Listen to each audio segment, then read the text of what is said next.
Bonjour. Qui d'entre vous connaît déjà la série Freud? Oui, non? Créée en 2018 et réalisée par Marvin Crane, on peut y voir l'acteur Robert Finster qui a, je dois l'avouer, un sacré charisme. Il joue le rôle de Freud, neurologue cocaïnomane qui tente en vain de faire valider auprès de ses pairs à l'Académie de médecine viennoise son travail sur l'inconscient. Évidemment, c'est un tollé général. Freud est la risée d'une profession encore très conservatrice. En même temps, le parti pris du réalisateur est de démarrer cette scène par une fausse séance d'hypnose. D'entrée de jeu, c'était drôle. Enfin, selon moi. Pourtant, Renaud Machard dans le journal Le Monde écrit « Pourquoi distordre la figure de Freud au lieu d'inventer un personnage qui aurait pu l'évoquer sans injurier sa pratique et son génie ?» Faire du neurologue un Sherlock Holmes flanqué d'une médium et d'un policier dépêché sur des crimes horrifiques dans une Vienne gothique, il y a davantage qu'un pas. Un pas pourtant allègrement franchi pour plaire au public jeune d'aujourd'hui. Quant à la manière dont l'hypnose est présentée, elle se verrouille et se déverrouille en un plip, comme le fait la clé électronique d'une voiture. Tous les journaux et magazines y vont de leurs critiques et beaucoup dénoncent ce que j'ai trouvé être un petit bijou d'amusement, parce qu'il se situe justement très très loin de ce à quoi nous pouvions nous attendre concernant l'histoire de la psychanalyse et de son créateur. Et j'ai adoré ça. Je me contrefiche que les journalistes dénoncent de concert l'éloignement de la réalité puisque ce n'était pas le but visé. Mais pourquoi suis-je en train de vous parler de Freud? Oui, vous deviez déjà vous dire « Oh wait, j'ai dû me planter quelque part, j'écoute le podcast de Monsieur Serian Friends ?» Ah non, je suis bien sûr restée dans le flot. Mais où veut-elle en venir avec son histoire de Freud? Eh bien, en premier lieu, il y a une chose importante que tous les détracteurs de la série ont oubliée. C'est l'amusement. Et moi, je me suis amusée. Merci Marvin Crane. Enfin, j'ai évidemment été attirée par le sujet principal, l'hypnose. Parce que qui dit hypnose, dit hypnothérapie. Et ça, je sais ce que c'est. Enfin, j'ai testé, et ça m'a même sauvée. Allez, on va voir ensemble de plus près.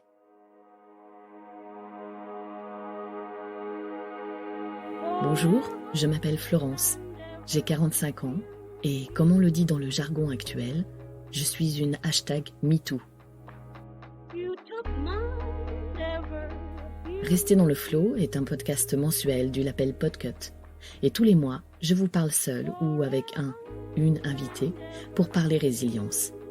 Vous trouverez sur le site web restezdansleflow.me toutes les informations citées dans cet épisode. Abonnez-vous au podcast sur la plateforme de votre choix pour recevoir une notification lorsqu'un nouvel épisode est publié.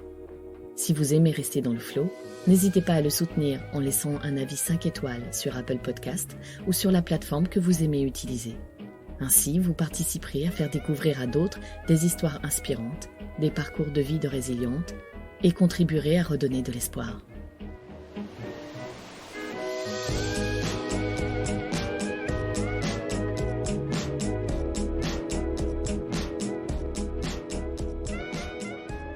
Selon les thérapies brèves, la connaissance de l'origine d'un symptôme ne le fait pas disparaître. Ce qui est important et primordial, c'est d'orienter la thérapie vers les solutions, vers les ressources et les objectifs de la personne. J'avais 13 ans lorsque j'ai consulté une psychologue clinicienne pour la première fois, mais à l'époque, si je savais que je voulais trouver une solution à mon mal, je ne savais pas qu'en connaître l'origine ne suffirait pas à m'en guérir. Je n'étais qu'une enfant, mais même un adulte donnerait n'importe quoi pour qu'en seulement quelques séances, juste en parlant à un pro, quel qu'il soit, on fasse disparaître sa souffrance, ses tourments, disons comme ça, en un claquement de doigts. Quelques années plus tard, à 19 ans et 2-3 séances de microkinésithérapie qui pointaient toujours sur le même problème, j'ai cherché une autre solution. Oui, promis, la microkinésie, j'y reviendrai. Je connaissais l'origine de ma souffrance et mon objectif. Ne plus souffrir, ne plus avoir d'images, de flash, ne plus vivre en victime. Il existe énormément de solutions, mais celle qui m'a interpellée à l'époque fut la pratique de l'hypnose. J'avais tout le temps le nez dans mes bouquins. Au lycée, on m'appelait la liseuse, et Freud ou les philosophes étaient mes amis.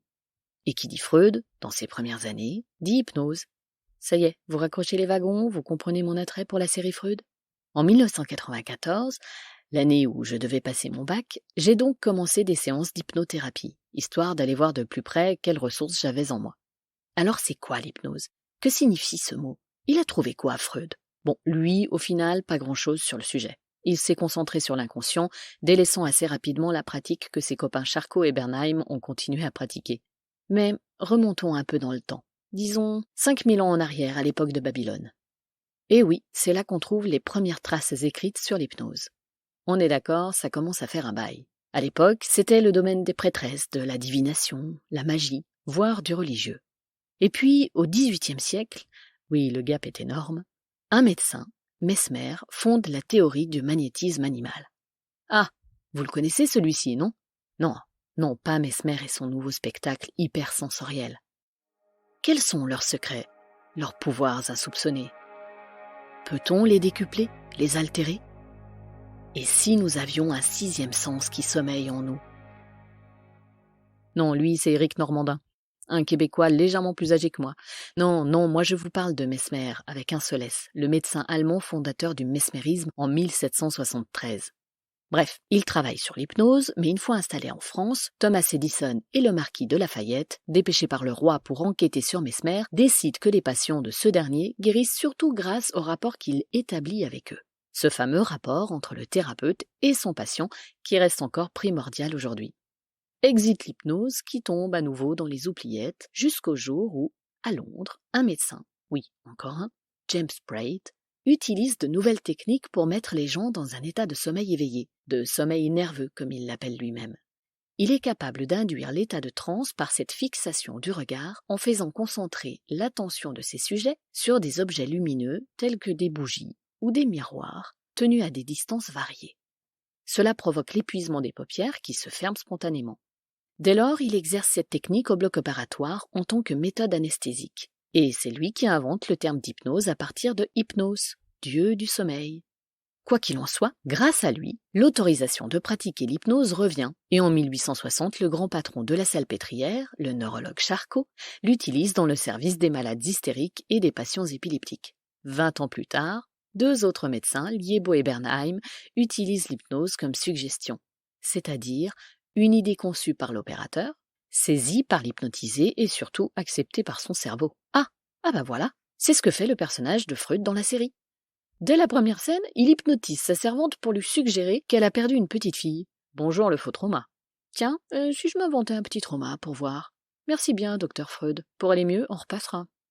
Avec tout ça, le XXe siècle apparaît et en 1903, Bernheim abandonne progressivement l'hypnose, soutenant que ses effets peuvent tout aussi bien être obtenus à l'état de veille que par la suggestion, selon une méthode qu'il désigne du nom de psychothérapie. Et voilà, de l'hypnose à l'hypnothérapie, qui est une psychothérapie parmi tant d'autres, il n'y a qu'un pas. Mais du coup, c'est Milton Erickson qui change la donne. Ce docteur en médecine et psychiatre des hôpitaux a commencé sa vie en étant atteint d'une poliomyélite grave à 17 ans.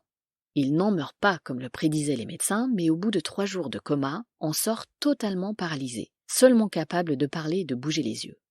Bon, et pour ne rien arranger, il était atteint de dyslexie sévère et daltonien. Eh bien, Erickson inventa diverses méthodes pour mettre en place toutes les forces dont il disposait via l'auto-hypnose et sortir de son handicap. Il y est arrivé, il a remarché. Incroyable, non ?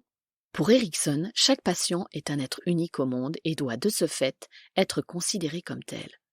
Il est nécessaire, selon lui, de faire l'approche de chaque patient avec une technique strictement adaptée à son cas, à sa personnalité, à ses habiletés et à ses expériences antérieures. En fait, on ne soupçonne pas le nombre de techniques d'hypnose qui existent. En tout cas, moi je n'en reviens pas. Celle par suggestion verbale, celle avec attouchement, non, évidemment pas sexuelle. Je fais référence aux mains sur le front ou sur les yeux, et évidemment toujours avec l'accord du patient. La méthode de la bougie, de l'escalier, des gouttes d'eau, la méthode de la fascination par le regard, la fixation d'un objet, et j'en passe. Lorsque j'étais en état d'hypnose, j'étais dans un état cérébral différent qu'en état de veille, mais aussi dans un état différent du sommeil. L'hypnose n'est pas du sommeil. C'est un processus actif durant lequel la personne est au cœur de l'action. J'étais au cœur de l'action, je vous le garantis. Une croyance très ancienne veut que l'hypnose soit égale au coma. Mais avec l'hypnose, c'est davantage le champ attentionnel qu'on modifie. On parle alors d'un état de conscience amplifié.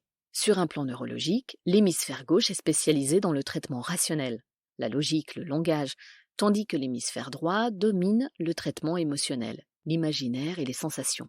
Eh bien, l'hypnose provoque la suractivation de l'hémisphère droit. J'ai suractivé mon hémisphère droit pendant les séances. Si vous êtes intéressé par une consultation, en vous rendant sur le site de l'Institut français d'hypnose, l'IFH, vous pourrez lire comment se déroule une séance d'hypnose en hypnothérapie. Moi, j'étais allée consulter une spécialiste en thérapie brève, centrée sur la solution. En réalité, je ne me souviens pas de tout. Cela fait trop longtemps. Mais il me semble avoir été clair dans ma demande, en posant les choses lors du premier entretien, en nommant mon trauma, que je voulais que mon corps passe à autre chose, ne se rappelle pas ou ne me rappelle pas sans cesse ce que j'avais subi. Bref, je voulais sortir de mon état de victime dans lequel il était hors de question que je reste coincée. Je suppose que mon hypnothérapeute m'a mise en confiance. En tout cas, c'est ce qu'est censé faire un praticien. Expliquer en quoi consiste l'hypnothérapie. La première démarche avec n'importe quel patient est de dissiper tout malentendu, tout équivoque. Si l'idée qu'il s'en fait est faussée, cela permet à l'hypnothérapeute de fournir des informations objectives pour éliminer une appréhension qui nuirait à la portée du traitement.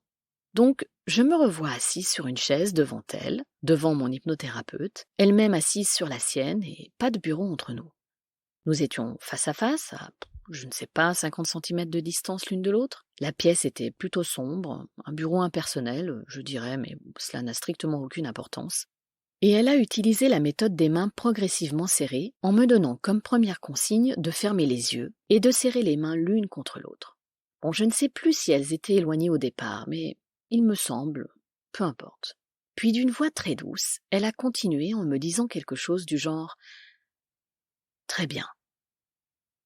Maintenant, je vais compter jusqu'à 3. Et pendant que je compterai, vous allez serrer les mains de plus en plus étroitement, de plus en plus fortement, en faisant semblant de ne plus pouvoir les séparer. Et quand j'arriverai à 3, justement parce que vous serez parfaitement concentré sur vos mains, vous ne pourrez plus les séparer l'une de l'autre. À partir de cet instant-là, du fait que vous aurez atteint le maximum de concentration, vous serez capable de très bien vous relaxer. Je vous enseignerai d'ailleurs à ce stade comment vous relaxer profondément. Avez-vous bien compris ? Bon, j'ai dû répondre par l'affirmative et nous avons continué la séance et commencé à travailler sur le passé. En gros, elle a pris le même ton, le même rythme de voix et elle m'a fait revisiter mon passé.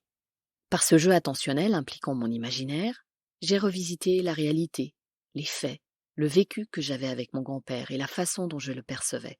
Bien sûr, cela a pris plusieurs séances, mais cela a surtout eu pour effet de diminuer l'importance de mes symptômes et de développer chez moi des comportements inédits.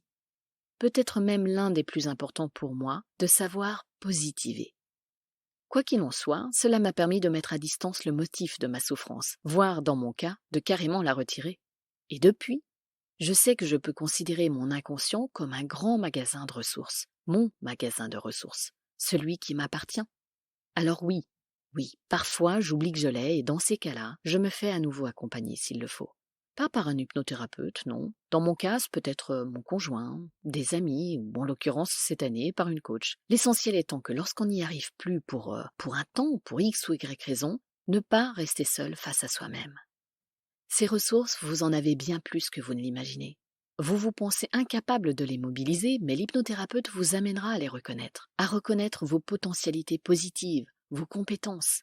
Et il les renforcera et les utilisera à la résolution de votre problème simplement grâce à vous-même. Moi, je suis passée d'un monde où la petite fille qui entendait son grand-père l'appeler depuis la cabane du jardin n'allait que rejoindre son grand-père pour prendre un outil et pas faire quoi que ce soit de sexuel qu'il lui avait imposé.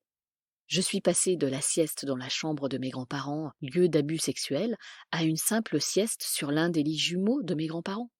Bref, grâce à l'hypnothérapie, j'ai accepté ce que j'avais vécu et je me suis construite avec. Et ça, c'est énorme. J'ai tout revisité, chaque lieu, chaque scène d'abus, de viol, chaque moment, et je les ai rendus naturels, sans aucune violence sexuelle. J'ai retiré tout ce qui avait trait au sexe et remplacé cela par des moments de vie normaux avec mon grand-père. Et ce, sans rien oublier de ce que j'avais subi. Non, mais j'ai reprogrammé par la visualisation des relations simples, amicales et tendres, comme n'importe quelle petite fille peut en attendre de la part de son grand-père. Si je rapporte ces séances à ma vie entière, je dirais que c'est à ce moment, en un éclair finalement, c'est vrai, que sont ces quelques séances sur toute une vie. C'est à ce moment que je commençais à entrer en résilience. Oui, je pense que 1994 fut le début de ma vie de résiliente.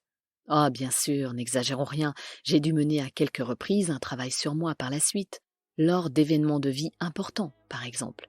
Mais sincèrement, le plus gros du travail était enclenché. Alors, et vous, cela vous tente-t-il ?